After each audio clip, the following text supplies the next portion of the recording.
বাজারের পাশে দাঁড়ায় দাঁড়ায় মানুষদেরকে কোরআনের তেলাওয়াত করে করে শোনায়। আল্লাহর নবী সরকারে দু আলমের কোরআনের তেলাওয়াত শুনে চতুর্দিক থেকে বেঈমান কাফেরগুলো একে একে কালেমা পড়ে মুসলমান হয়ে গেল। চিৎকার করে বলেন না সুবহানাল্লাহ। যখন দলে দলে মুসলমানগুলি বেঈমানগুলি কালেমা পড়ে পড়ে মুসলমান হইতেছে, আবু জাহল উৎপাত সাইবা আবু লাহাবের চান্দি গরম হয়ে গেছে, সর্বনাশ হয়ে গেছে। আমাদের দলের লোক দেখি মুহাম্মদের দলে যোগদান করতেছে।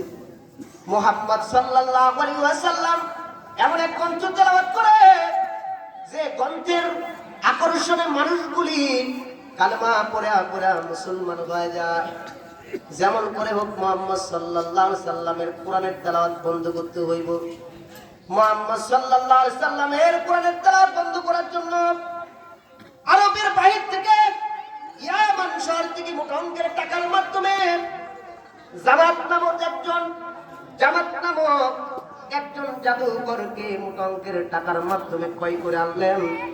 আনার পরে জামাতকে ডেকে বলেন, এই জামাত, যত টাকা লাগে টাকা দিব, বাড়ি লাগলে বাড়ি দিব, গাড়ি লাগলে গাড়ি দিব, সুন্দরী নারী লাগলে সুন্দরী নারী দিব, কিন্তু বিনিময় মুহাম্মদ সাল্লাল্লাহু আলাইহি সাল্লামের কণ্ঠটা তোমার জাদুর মাধ্যমে নষ্ট করে দিতে হবে, যাতে করে মুহাম্মদ সাল্লাল্লাহু আলাইহি সাল্লাম আল্লাহর কোরআনের তেলাওয়াত করতে না পারে। এবার আল্লাহর রাসূল সাল্লাল্লাহু আলাইহি ওয়াসাল্লামের কাছে জামাতকে পাঠাইলেন।